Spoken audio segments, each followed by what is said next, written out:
Hi there, I'm Missy Information. On August 1st, I was challenged by Alice Lee of the Bat Month podcast to watch the film Twilight, 4 minutes every day during the entirety of the month.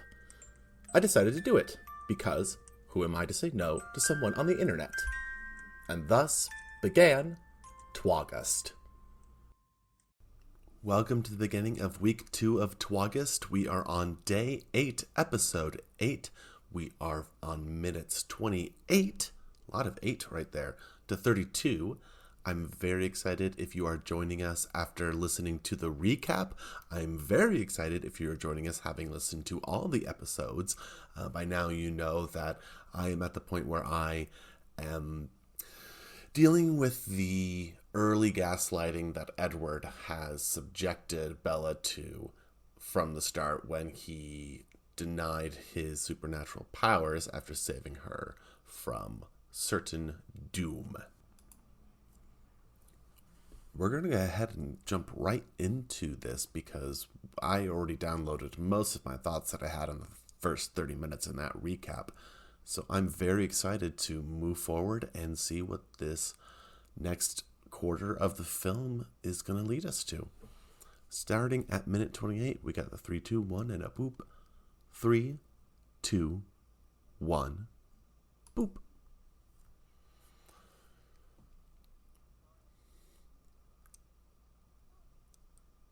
I don't remember the exact stuff for him, but this scene opening up with him saying, "I'm sorry I've been rude beforehand, but I think it's the best way," is quite interesting. Again, Anna Kendrick. I'm curious what her role is, if it's strictly comic relief continually going forward, or she's going to have some sort of turn. Wow, okay, so now Edward is just straight up saying that they shouldn't even be friends. Bella's correct to say they should have figured that out earlier. Why wouldn't you just let the fan crush me? Okay, Bella, that's being a little bit angsty.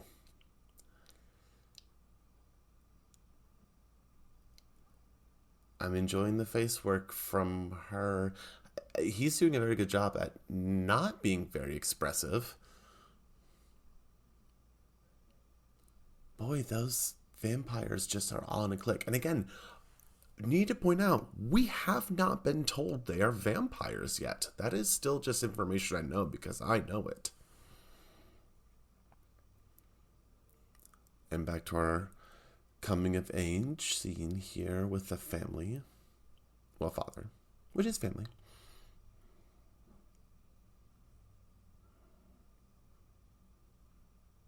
Oh, he's already talking about the different prospects besides Edward. Daddy, she doesn't need a man in her life right away. She's just suffered from trauma of almost being killed. Coming up on the 2-minute mark, we are back where? In a cafeteria. I'm assuming this is an affordable location, a cafeteria to film in. More looking at each other from across the way. And her quirky group of friends are back. Controversial statement, possibly. They could be more quirky.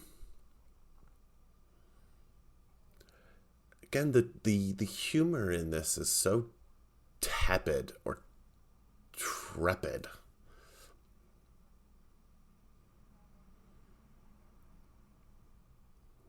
She does eat salad, I gotta do, raw, with no dressing on it.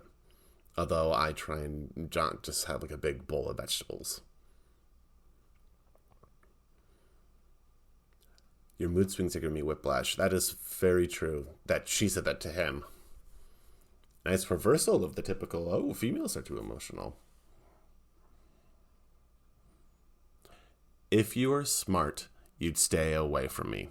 We are just past the half-hour mark, and again, this is where our character is living.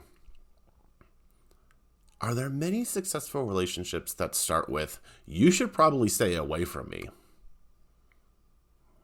Hey, she brought up kryptonite. She even gets it.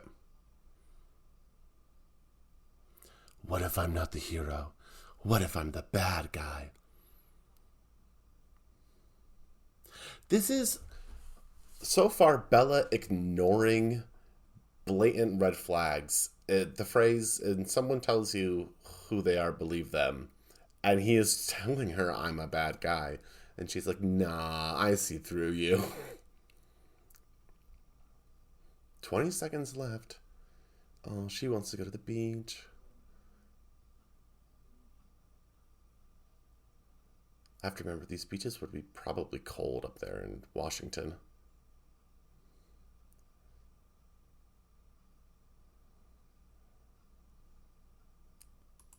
Hey, and we cut to the beach at minute 32. That is where we're at here.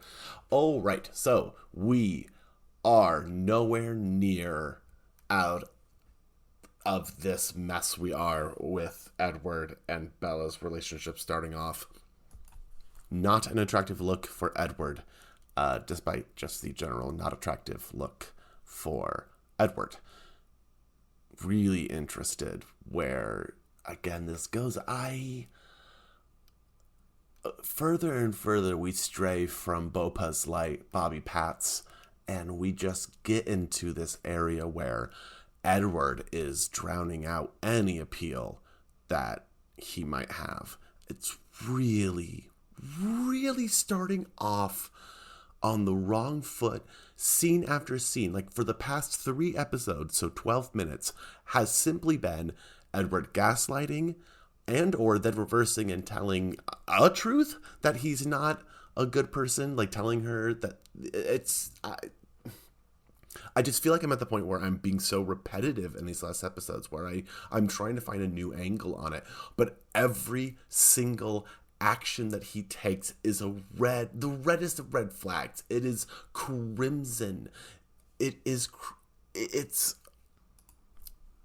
the meaning of Twaugust itself, I guess, is this journey of me slowly realizing that the horror element of this film is not the vampires, but the relationship in of itself. Fascinating. Okay. Well, I, as always, have something to look forward to tomorrow in the next 4 minutes. Thank you again for listening. If you have not had a chance to listen to the recap, I would suggest listening to it. If you haven't had a chance to listen to all of last week's episodes, I would encourage you to listen to those. Thank you so much for listening tonight. Take care, everybody.